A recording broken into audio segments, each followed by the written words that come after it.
Well, good afternoon, everybody. I hope you can hear me. My name is Jeff Ray. I'm the President and CEO, South Bend Regional Chamber. Thank you for joining us today for our third House meeting. We're doing it a little bit differently. We missed the chance to meet you over at the History Museum, but we're glad that so many of you could join us from your desk today, and really grateful for our legislators also who have carved time out of their busy schedules to join us today to talk a little bit about what's happening at the Indiana General Assembly so far. I want to start by just thanking the Troyer Group. The Troyer Group's an engineering firm headquartered in Mishawaka that really does business all over the United States, and one of the top firms around. I've had a chance many years ago to work directly with them, some great people over there. They're our partners for our third House meetings. They've been our sponsor now for a couple of years, and I just want to thank John Lisinski and the team at Troyer for teaming up with the Chamber for these third House meetings. This has been one of the programs that we offer that our members have enjoyed so much more than anything else, and we tend to get a great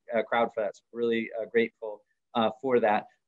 For our members that are out there watching, we encourage your participation as well. Use the chat function to ask your questions, direct them, and we'll try to get those into our discussion as well. I've got some questions in some of our discussion that we'll get started here. We'll take maybe an hour of your time at the most, and then we'll go from there. I do want to, again, I mentioned our legislators, just a big thank you to them. These are folks who have, during the session, give up a lot of time with their family and away from their jobs and their positions. And then when they get back to town, the first thing we ask them to do is to come hang out with us, for a little while. So we're really grateful for their time today. I'm just going to do a quick high-level introduction just to make sure you know who's with us, and then we'll come back with some questions with them. But I have Representative Tim Wesco, Representative Dale Devon, Representative Ryan Dvorak, Senator Ryan Mishler, Senator Linda Rogers, Senator David Nizgodsky, Representative Jake Teschka, and Representative Maureen Bauer.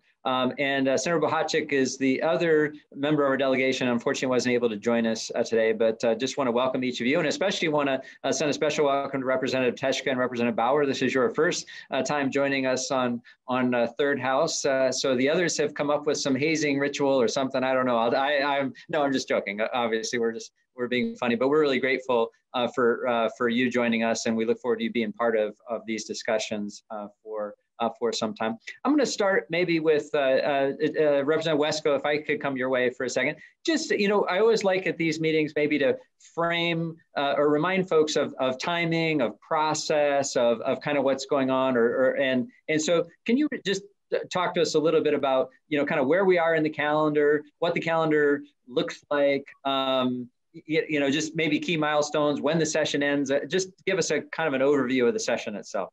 I'd be happy to, Jeff. So they say that every session is unique. I've learned that some are more unique than others, and this is by far the most unique session that we've ever had in my time in the General Assembly. So as I'm sure many of you have heard, the Indiana House is not meeting in our chamber. We have a large room over in the Indiana Government Center building where just the members and members of the media, so about 110 people, are gathered, spread out as much as possible. And so that has changed logistically what we do, but yet we continue to do the same work that we generally would. So this is our long session. We're expecting to go through the end of April. This is our budget session. That's the biggest bill of the year, House Bill 1001. We've gotten off to a slower start this year than usual. I think because of the change of routine, but also because of taking the week off last week where we didn't have any session due to some concerns about security. So in fact, we've just had 2 election meetings so far, even though we're about a month into the session. And so things are starting off a little bit slower. There were 600 bills filed in the House, 400, just over 400 in the Senate. Only 4 have passed the House on third reading, 15 have passed the Senate. So there's a lot of bills that are coming into the pipeline. So we're finally getting that all working and going. But just to give you an idea, I only anticipate 2 more committee meetings before the halfway point of session. So that's incredibly fast. So that's kind of an interesting challenge, but it's also likely that we'll be dealing with a smaller number of bills passing on third reading this year. We're really seeking to coordinate efforts, and I can just speak as a chairman of the elections committee, trying to communicate as much as possible with our Senate colleagues across the building, just trying to make sure that if there's anything that has significant differences, that we can get those ironed out earlier in the process, just because of concerns about conference committee in the last couple of weeks. So there's a lot of questions about how that's going to work with this whole situation. For the first time, we haven't had a consistent committee schedule. In the past, all of my committees have met the same day of the week, the same time of the week. And this year, it just feels like everything's all over the place. So it's been a little bit more difficult to predict. And that's basically because we have a limited number of committee rooms. And so that's logistically made things a little bit more difficult. But we're making do, we're adapting, and we're moving forward. Great. Thanks, Tim, for a quick overview. Senator Zgodski, I'm going to come your way for just maybe a quick high-level overview from the Senate side of things. Any, just in terms of, how it's going, how it's working, just any, sort of like Representative Wesco did, but from the Senate perspective. Yes, I appreciate that. Jeff, can you hear me okay, everyone? Sure can. Okay, good. Well, we just went through our third week, which on a normal base would have been our fourth week of session. We're already, I guess, at the almost what, well, we're 1/4 done, I guess.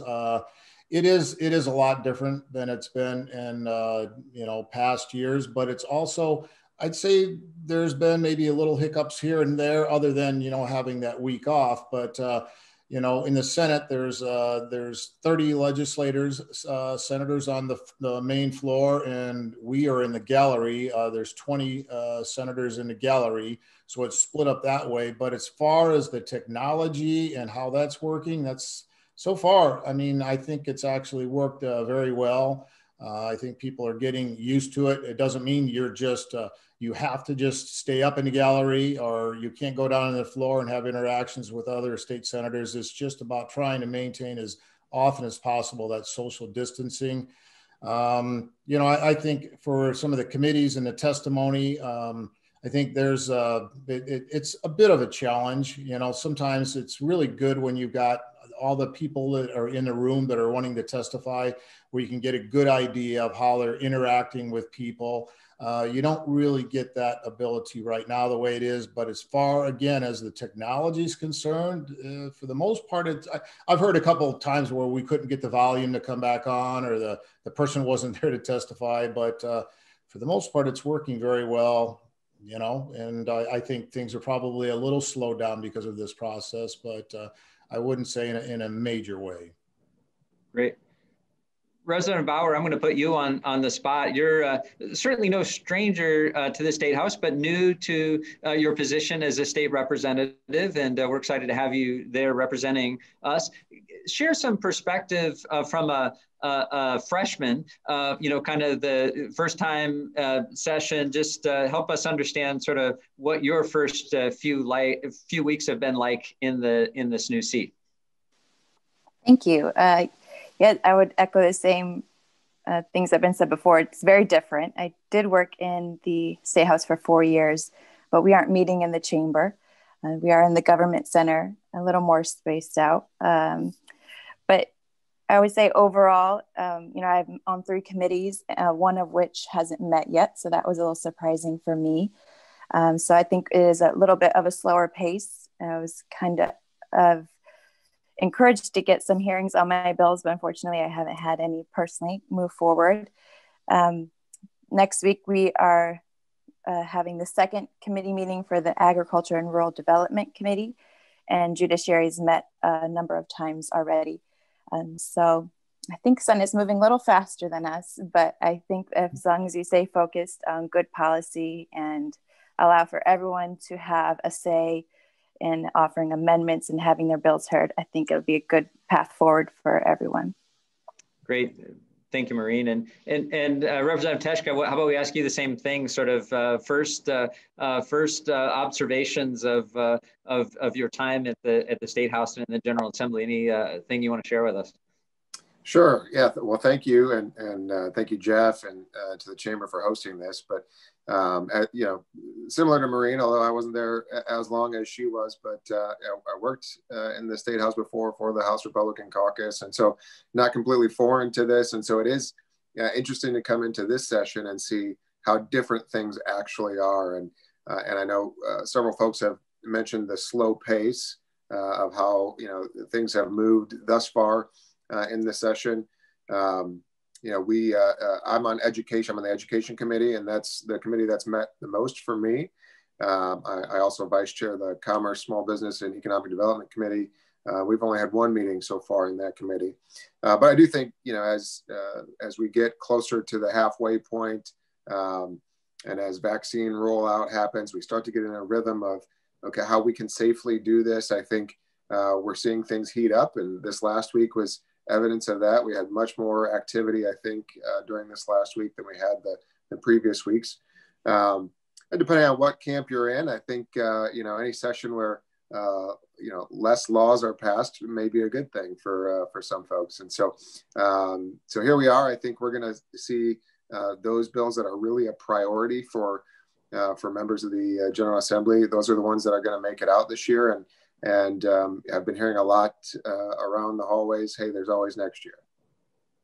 Great. Thanks, Jake. Appreciate that. Senator Mishler, can I come your way? So, you know, so maybe one of the chief responsibilities of this session is to pass a biennial budget. Obviously, we're still really early on in that process, but given the importance of that to the discussion, what can you tell us so far about, you know, kind of the budget discussion process, that kind of stuff? And you're on mute there, Ryan. Bad habit. So the governor submitted his budget request or proposal to the budget committee a few weeks ago.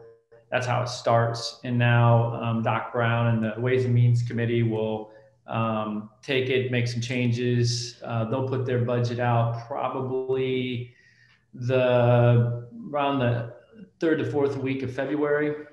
Then we take a little break, and then it comes over to us, and then we'll start having hearings. And obviously it's got to be out by the end of April. You know, the first year, you know, we had a revenue forecast. It looks like we're pretty much flatline, which is positive because most states are still on the downswing, and we've, you know, stopped the bleeding, and we're kind of on the upswing now. Indiana, I would say, because we had the $2.4 billion in reserves, was very helpful to get us through that time, and some CARES Act money. So we're pretty much flatlined the first year, and then a little bit of an increase the second year. The governor's budget had an increase to K-12. I think that was important to all of us. But I would say there's quite a bit of cash, so which I know is confusing to some. How can you have all this cash? A lot of the CARES Act money goes straight to the reserve. So we'll be back up to about $2.4 billion in reserves. So we'll have money for one-offs. So where we can't maybe put things into the budget that's a regular annual expense, we'll have some funds for some one-time funds. Will like remediation. I think we've talked about, you know, the kids are just not doing well doing this virtual thing, and we're gonna have a lot of remediation for these kids. And so we'll probably put some money aside for remediation. Might have to have some money for the vaccine distribution. I know we're getting some more federal money for that. So that's pretty much where the budget will stand. Great. So we'll be watching that with interest. So, you know, I'd love to now maybe, you know, dive into, you know, maybe some more of the policy or priorities, some of the things that rank higher on your list, or things that are important to you this session. Representative Warwick, how about we come your way? Anything that, you know, high on your agenda from a policy, you know, standpoint that we should be thinking about or paying close attention to this session? And you're on mute there, Ryan, sorry. Apologize. Yeah, it's difficult to really get into a normal type of policy debate this year on a lot of things. It's hard for people to even get together and meet and talk about things. So a a lot of the focus has been on sort of reaction to COVID. I think that's important. I think we need to manage how we're not only rolling out the vaccination program, but how we address sort of the economic fallout of COVID and how we get a lot of our local businesses back on their feet. So coming up with the right ways to do that in the context of the budget especially are going to be important. And so that's something I would encourage a lot of the people from our community to be in contact with their legislators about. Another issue that's going to be important, I think Representative Wesco touched on that, is redistricting. This is every year after the decennial census, the legislature redraws legislative maps for the State House and for Congress. I think we've just heard recently that we're probably not going to see final maps on redistricting until summer or fall because of delays in the census. So we'll probably have to be coming back for a special session at some point after we adjourn to do the maps this year. Those are probably those with the budget are the biggest issues that are going on right now. There's a lot of smaller issues that I think it's just a lot harder for people to deal with. I've been interested in doing some things on energy, environmental protection, election reform, and it's the committee schedules just aren't necessarily allowing for a lot of these issues to come up. Senator Rogers, how about I come your way for talk about things high on your list for this coming session, or the session that's in place, not coming. Yeah, well, thank you, Jeff, and all of you for being here as well. This has been a little different for me than maybe on the House side. It's been extremely busy. I told someone this week I felt like I was running a marathon. I serve on 5 committees, busy committees, and they have been meeting quite often. I know Senator Niskoski is on some of those as well, and we work together very well, as long with Senator Mishler. We did pass yesterday in the Senate immunity legislation that protects employers, schools, churches, hospitals, a number of different entities from COVID-related practices. I think that there was a lot of fear for everyone that someone would file suit that they were exposed to COVID at a particular establishment, when the reality is most likely it would be very difficult for them to know and be able to prove that they were at fault. However, that doesn't stop someone from filing a lawsuit and for the entity to defend themselves. So that is important, and that was passed yesterday in the Senate. I'm working on, I have a number of different bills, but one that I probably is significant statewide that has garnered a lot of attention is with the visitation rights of long-term care facilities. There are 2 programs already in place called the Compassionate Care Program and the Essential Caregiver Program. Both programs are established by the federal government and the Indiana State Department of Health. However, they are not being utilized by these facilities. So I've been working with the Long-Term Care Association along with the State Department of Health for months to come up with legislation that will allow family members to visit their loved ones in these facilities. And I think we're in a very good place, and that's going to be heard this Wednesday in the Senate Health Committee. Great. Thank you, Senator Rogers. Representative Vaughn, I didn't mean to leave you to last. I appreciate your patience there, but how about your perspective on some things that might be important this coming session? Thanks, Jeff, and it's great to be here as well. And thank you for all you're doing, getting our message, and hopefully being in front of the constituents as much as we can. So in this crazy COVID time, and I think a lot of the issues that we have with the legislator, at least on the House side, because of the 100 members versus the 50 members, there's a lot more of us to try to put together. And our committee rooms are a lot smaller, so we went from about 6 possible committee rooms down to 2. And so we've got, and I think that's our biggest problem with our slowness, is because we've got basically the 2 chambers that we can hold committee members in. So I chair the Family and Children's Committee, and I think we've had about 18 bills that were assigned to our committee. And so we're limited. We got to pick and choose, and it's hard to do because they're all important issues. And but I have a couple of the agency bills with DCS and FSSA coming to the committee and working trying to help. Most of the issues that we're dealing with right now is giving the authority for some of the directors to have to make decisions based on COVID, based on licensing for daycares and things like that will continue to try to keep our kids as safe as we can. So. Great, thank you, Representative Devon. So we've heard from each of you just initially, but a couple of you initially, I didn't ask as much on the maybe the issue side as I did on just more helping us understand General Assembly again. So Representative Wesco, anything in particular that's of priority to you that you want to make sure our audience knows more about?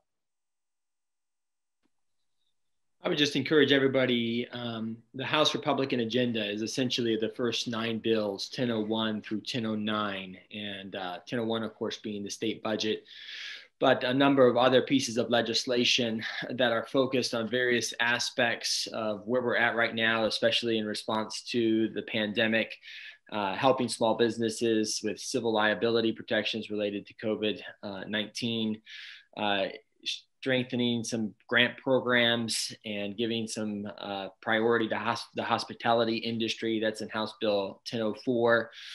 A focus on fully funding K-12 education, as well as giving families additional choices in this time of pandemic and all the challenges that are invested there. And then just supporting law enforcement and some reform and accountability, transparency, and policing. So those are all in the first 10 bills and really a meat of the House Republican agenda. I encourage everybody to take a look at those bills. Senator Zgodski, how about coming your way? Any priorities this session that our participants should know about? Sure, I appreciate it. Jeff, there's going to be a few things. One that I've been working on for a few years is an adoption subsidies. So providing subsidies to parents that are adopting the children that have special needs.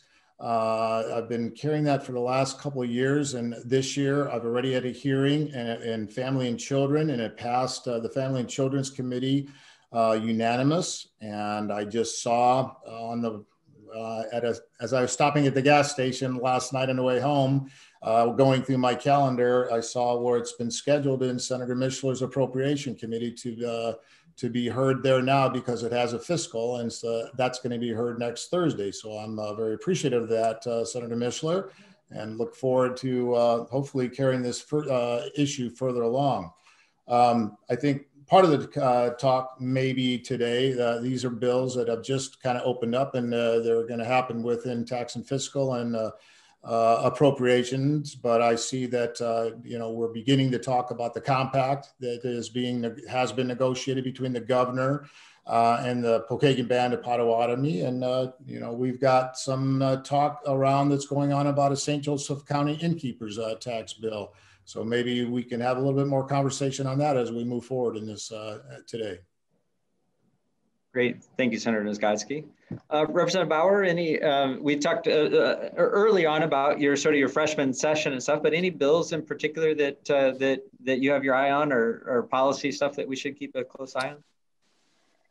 Yeah, kind of going off what Representative Wesco had said, 1003 and 1006 have now gone over to the Senate side. So those are two bills that will now go on to the next step to become a law, and that does address 100% funding for all schools, whether they're virtual, hybrid, or in person. And then 1006 addressing law enforcement officers requiring mandatory de-escalation training and defines chokeholds as use of force. So those all had bipartisan support and were quickly moved onto the Senate. I'm hoping to see some legislation move forward addressing infant and maternal health, which is of great importance to our governor and to most, if not all, members of the legislature.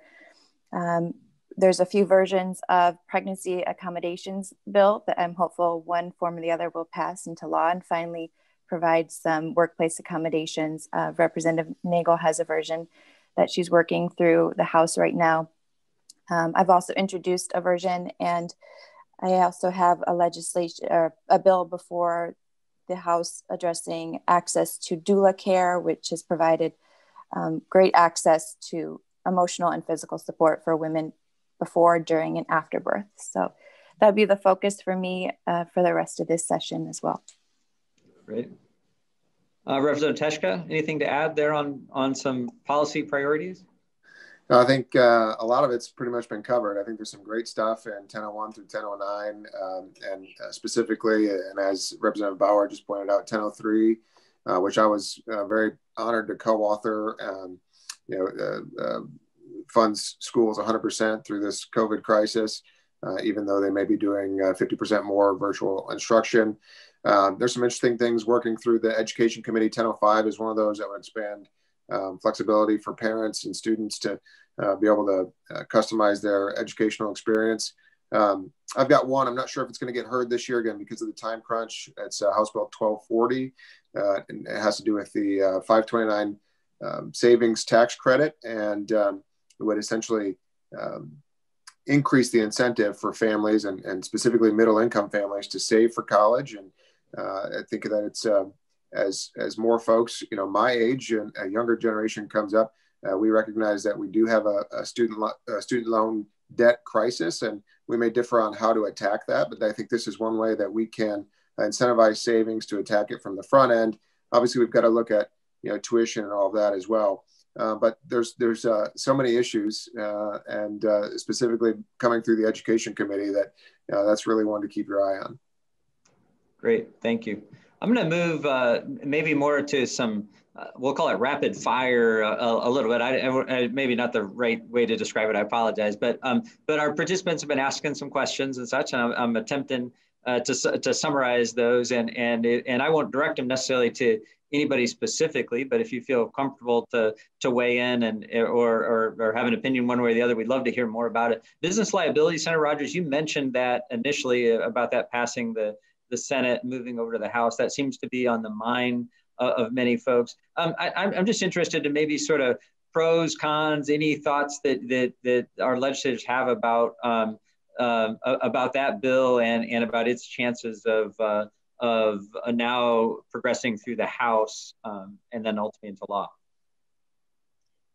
Well, hopefully it does progress. I think it's important to our state to pass that legislation so that people can somewhat get back to a normal routine. Certainly, if someone is egregious, it doesn't cover that. And it also makes a specific point that when it comes to long-term care facilities, nursing homes, that it does not extend to duty of care. Certainly, these facilities have to continue to have duty of care to all their residents. But maybe a House member could talk about what they think about moving over to your side. I could say that we have a similar bill moving in the House. We just passed it out of the House on third reading yesterday. And we had some problems with sort of the context and how it was passed. I'm on the committee, and Democrats offered some amendments to try to make the bill better, and the amendments weren't even recognized by the committee chairman. And we've got some concerns with it. I mean, for example, there's total immunity from liability for nursing homes for any death that occurred around COVID-19. That's just unacceptable. We shouldn't be handing out blanket immunity. There's some situations where we can say there might be unforeseeable circumstances, but right now the bill is far too broad. My hope is that as the process moves forward, we'll be able to tailor it down more so we have some common sense protections in place so we don't put every small business in the state out of business, but at the same time allow the families of people who died as a result of negligence to be able to get some justice. Anybody else on business liability? I guess I would just like to offer right now, the bill isn't perfect. There's probably more things that could be done with it, but the whole thing is that we didn't ask, no one asked for this virus to visit us, and it does not discriminate against anyone. We are beginning to have some hope of moving forward. You're seeing a greater rollout of the vaccine. It's still not as much as what we need, but it does sound like those things are going to be moving in the right direction. And I just think we've got to do our best to be able to move forward. And this is one way that's going to accomplish that. I hope that we can make this bill a little bit better, but in the end, it is, we've got to do our best just to become whatever normal is going to be. You know, we'd all like to go back to like we had it before. I think that those times have changed, but I think this bill helps to put us in that right direction. Great. Thank you, guys. Got another one here related to Indiana and health, and the fact that we don't do very well on the health side. Many of our health metrics aren't there. Any appetite for a cigarette tax? That's been mentioned several times the last couple of sessions. Is there anything moving with that? Is that on the agenda? More just sort of curiosity on that as it comes up several times.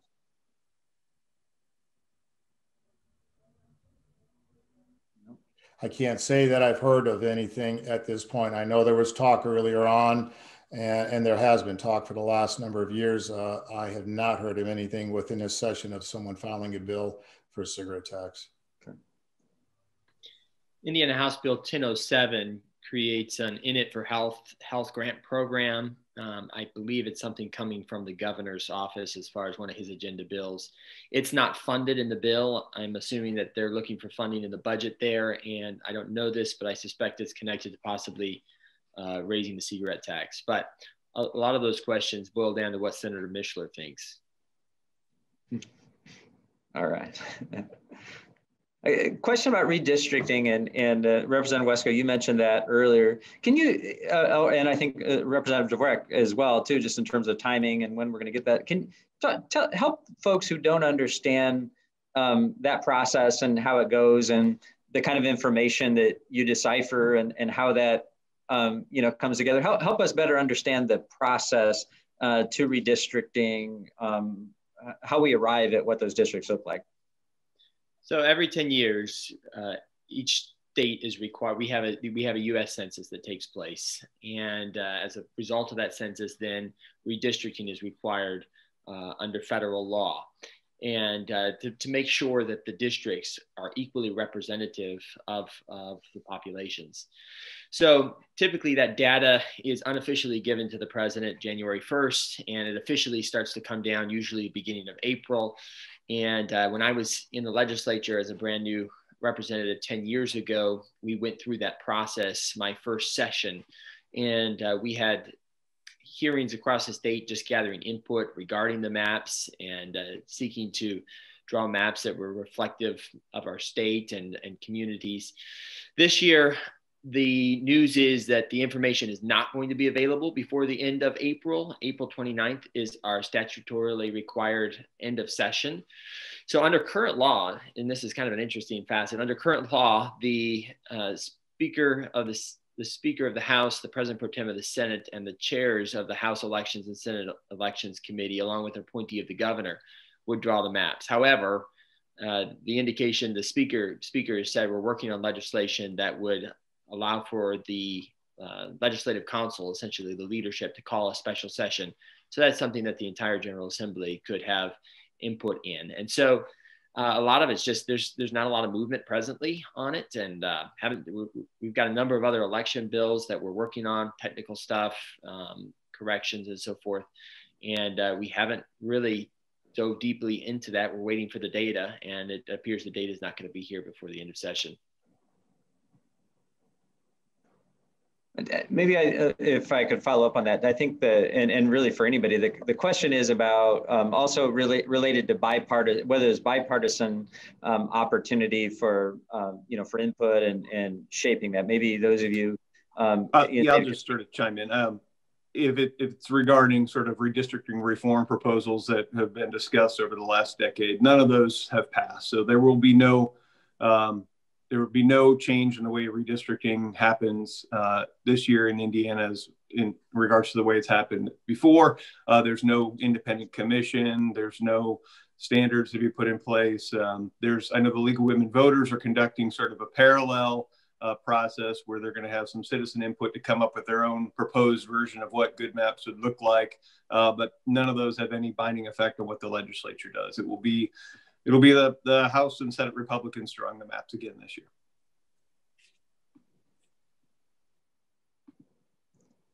We're going to shift to pandemic, and there's been some discussion about the governor's powers during a pandemic, and I feel like House Bill 1519 and others are aimed at maybe better defining or controlling some of that. Talk a little bit about whether maybe you give some perspective from a General Assembly standpoint about your involvement during the pandemic, and then if something like this is necessary as part of your actions this year. I'll take at least the first part of that, Jeff. Thanks. 1519 is heard in commerce because it was directly related to the governor's ability to control business hours of operations and those sorts of things. And it's back on our agenda for next week. And so I think there can be some legitimate debate around, how much authority the governor has to direct the way that private entities conduct business. But I think that the overall more general discussion, and again, I was not an elected legislator during the first part of this pandemic, but I think the overall discussion is how much or how long do we want one person to be making, decisions for the entire state, right? And so at what point does the legislature get involved? And I think that's what we're trying to iron out. And I don't think it's nothing about the person of the governor, about Governor Holcomb himself. It's really about figuring out a balance between the executive and the legislative branch to make sure that we're able to represent our constituents, and be a part of this decision making. Jeff, I'd kind of add on to that a little bit. I know Floor Leader Matt Lehman has a bill out now that has brought together several things for checks and balances. I think our three-tiered program that we have now with the executive, judicial, and legislative branches come together to make decisions, and I think so. It's a work in progress, and I think it's taking away names out of it. I think it's good leadership for the future of the state of Indiana, no matter who's in charge or the process going forward. That there's more than just one person making decisions.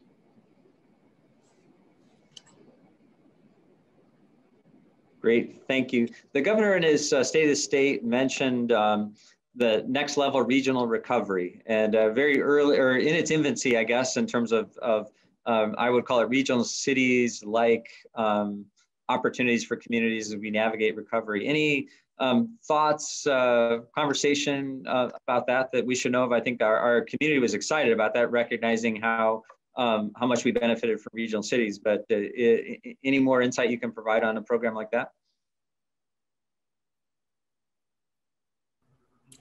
I would just say that I think that's the part of his address that a lot of people took interest in, but it also has to be able to be funded.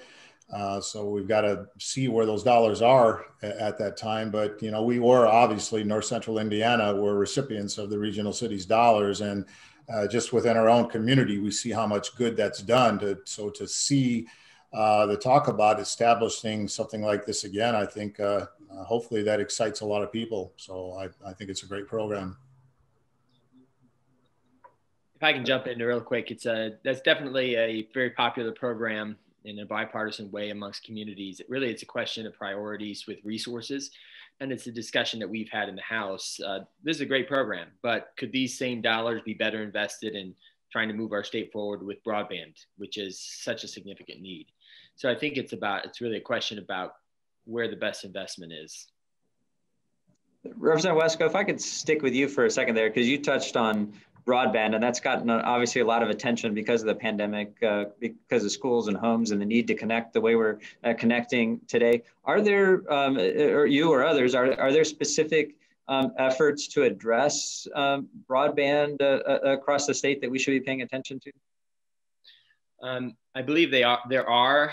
They haven't come before the House yet, and I'm not on those committees, so I'm not following them closely. But obviously, it's something we hear a lot about, frequently about, and it's a very important issue, something that we were even talking about before the election with the Indiana Farm Bureau particularly.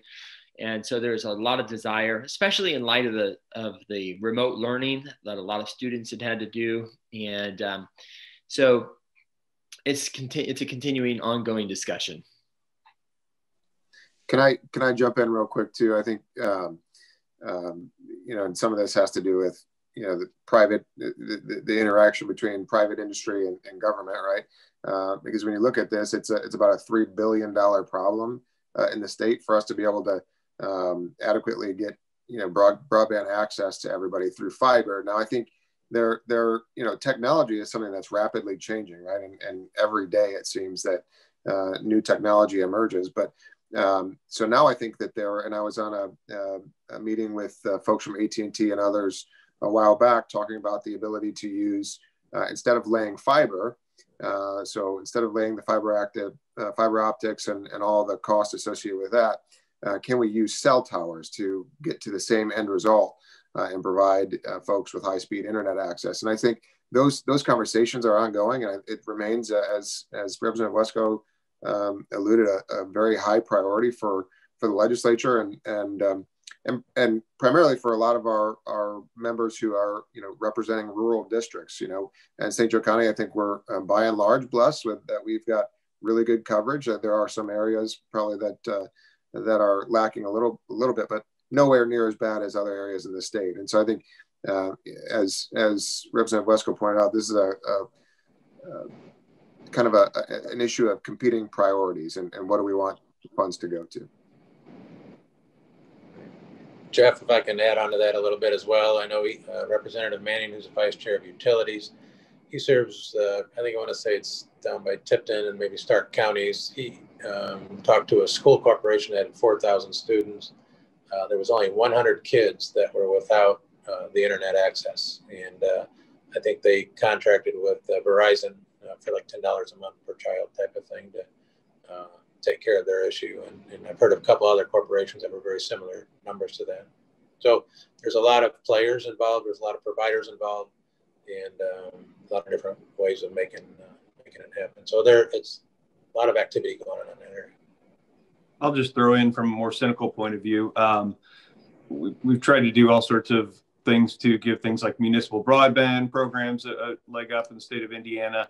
And just keep in mind that the existing utility companies pretty much entirely control the debate on broadband. I mean, if AT&T and Verizon want to do it, then it'll happen. But if they don't, then it won't. That's just been the reality over the last decade for what broadband policy in Indiana has been. Thank you. I know the co-ops are very engaged in this. We don't have any co-ops in our particular, in St. Joe County, but most of Indiana's dealt with co-ops and so forth, and they're very engaged with trying to get working with. AT&T has written our broadband policy for the last decade. That's just what's happened. Senator Mishler, can we come back your way for maybe more of a budget discussion? The question really related to education again. And so help remind us maybe the priority that is for the state. And again, some of the things that the state's trying to do, not only to increase that amount, to get more dollars back to the locals and maybe to help those budgets. I think just generally there's concern through the pandemic about our K through 12 schools and how they navigate this. So I think in the governor's proposal, he put another 100 and I don't know the exact number, maybe 175 million into K-12 in year one. One thing to keep in mind is schools this year will get an additional over state funding, 1.2 billion from the federal government in basically CARES Act money. I think they got another 800 million. They got part of it already, another 800 million round coming here. You know, one of the debates is the virtual piece. I think I mentioned earlier, we're looking at a lot of remediation because of the virtual program. And, you know, I sense a lot of disappointment in a lot of the communities because the kids aren't in school. And we wrote 2 years ago that you only get 85% of the funding if you're virtual and 100% if you're in the classroom. And that kind of stirred a big debate then this last year, or the first semester.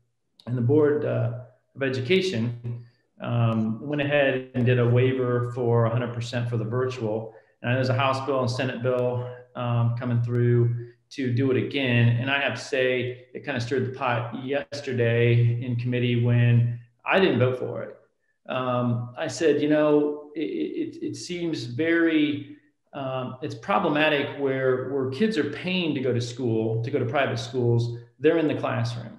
But the schools that are receiving state funds can't seem to get in the classroom. And I said, you know, as we talk about the remediation and the kids failing, doing the virtual, we're just prolonging the problem, and we're doing injustice to the kids by doing this, because it just encourages more remote learning. And when we talked about remediation in some meetings, they talked about doing some of the remediation virtually. I said, no, wait a minute. I said, there's no way I'll go for that, because virtual got us here. So if we're going to remediate, you got to remediate these kids in person, and there's no reason to do it. If virtual got us here, don't do virtual remediation. So this virtual piece is I've had some issues with virtual schools for years, and I've shared that. And now I'm seeing that same frustration in our public schools, because they're really relying on this virtual piece. So I actually voted against the bill yesterday, Senate Bill 2. And I just, as a parent, I think my comment was along the lines, as a senator, you can pat me on the back for giving you the money, but as a parent, I can't vote for this thing. So but I do feel like the education funding is a priority for the Senate. I know it's always a priority for the House. Might be some differences on how we distribute the money. I know the House has a lot of choice program pieces in their education bill. Ours is more geared toward the public, and I think there's some charter language that allows the locals to fund the charters a little bit if they choose to do so. So, but I think what we'll do is we'll do education first, and then whatever's left over will kind of be divided up with any other programs. Obviously, a big priority of the state. Any other thoughts on education while we're there?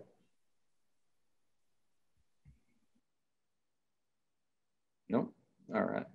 We'll move on. Senate Bill 164 is a local priority. That is increase in the local hotel motel tax to improve tourism product here up in St. Joseph County. Obviously, you guys go through these you know, kind of requests from local communities each year. This is something that we think has broad, you know, community support. But what kind of either insight or advice would you have to a local community seeking to do something like add to their tools to help improve product in their area?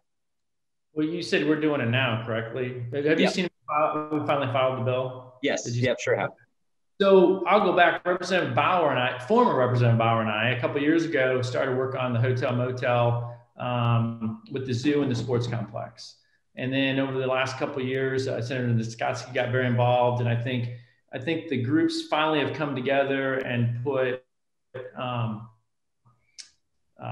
some good programs together and projects for the hotel motel tax. It's an easier tax than food and beverage and others, because you're not taxing your own community. You're taxing those people coming in and using those facilities and using it to build more, to bring more people in. So that's something Senator Niskotsky and I have been working on that. I will say, if I could go into other things that are similar to that, you know, he mentioned the compact. I'm carrying the compact with the Pokagon Band in the state. And another thing that's not out there yet, Jeff, is there's a professional sports development bill. This is just like the hotel motel. It's for Fort Wayne and Evansville. I'm going to hear it next week. And I've spoken with Mr. Berlin, we're going to amend South Bend into that. They used to have one for the Cubs, and I did one when we did in Indianapolis when we did the new the improvements to the Pacers Stadium, their Bankers Life. So like the Hotel Motel, we're putting together the Professional Sports Development District again in South Bend. So there could be improvements around the stadium. I think all those things together, the Hotel Motel and the compact and the Professional Sports Development area, I think you're going to see a lot of development in our region. I would certainly agree with that. I'm looking very forward to seeing these things start to work their way through committee. It's going to be great for economic development in our region. And when we're talking about with the increase in the innkeeper's tax, there's a portion of that is called a tourism capital investment fund.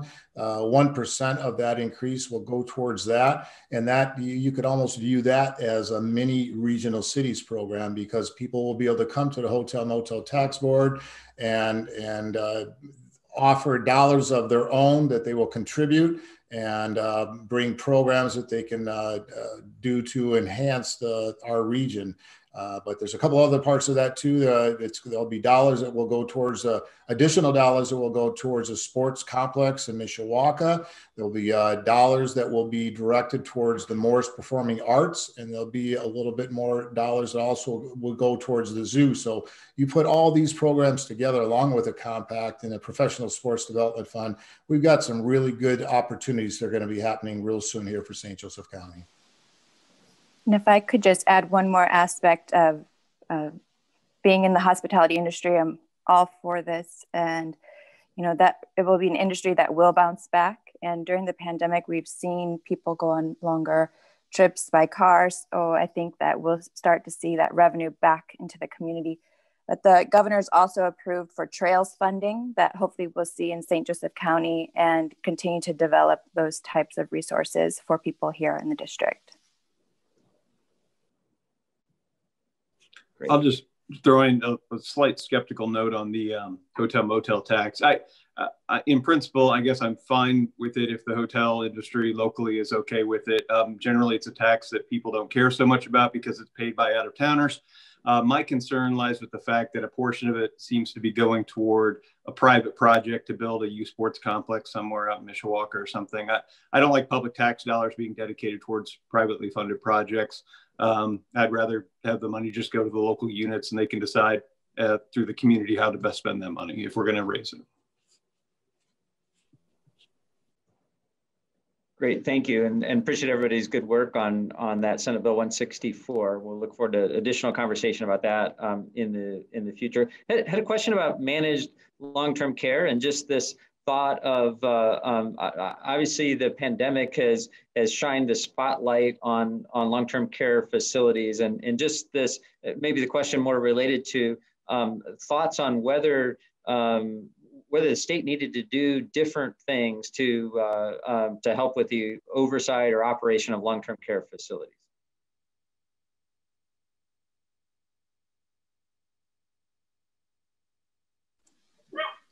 Now, just to comment a little bit, I think with COVID, we were all thrown into a situation that we were not prepared to deal with. And so we're working on trying to at least address the visitation. I also have legislation that would allow recording devices, any type of electronic recording devices or communication devices to be placed in the resident's room. So I think these are all steps in the right direction, but I know that there is a lot of issues still that need to be resolved. And I plan on working with the governor to see how we can move forward and, you know, do a better job. I've been contacted by families all over the state of Indiana that have stories that would make all of us cry. So it's something that I know I'm personally committed to working on, and I know a number of my colleagues are as well. I'll say, you know, we're about at 10,000 people dead in Indiana from COVID, and probably about half of those were in long-term care situations. and this is one of the concerns I have with this COVID immunity bills that are moving through the legislature that essentially give blanket immunity to these long-term care facilities.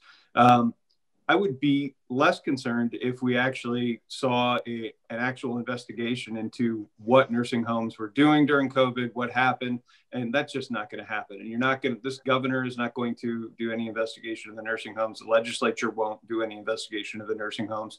And the only way we're going to get a full accounting of everything that happened is through the litigation process. And if we shut families out of the courts as well, my fear is that we're going to have the deaths of thousands of people simply go unanswered for. And of course, nobody expected COVID to happen, but there are basic standards of care that long-term care facilities have to have in place. And it's my suspicion that in a lot of places it simply wasn't met. And so I have very serious concerns. I mean, we have thousands of dead people that we have to account for, and that's just not being done right now. I think, Jeff, thanks for the question. I think the question in the chat, if I understood it, I appreciate what everybody's saying in terms of the current standards of care in our long-term care facilities, but specifically to managed long-term care, I think that's something that we'll see continue to trend, be a trend that folks want to adopt, to be able to age at home, to take care of loved ones at home. Even when I was on the South Bend City Council, we looked at different zoning options to have secondary dwellings so that you can be close to your loved ones and manage their care. And so I think the question is, should we allow for higher, Medicaid reimbursements and those sorts of things? And I think we're definitely going to have to look at that. And again, this is something that's I think going to be trending. And I think this trend's going to be accelerated by the fact that Indiana's not alone in this. We just learned this morning that New York had undercounted their nursing home COVID deaths by 50%. And so, we know that this virus is especially dangerous for those who live in long-term care facilities. But I think it's going to accelerate the trend toward, different long-term care options. And I think that's something that we're going to have to address.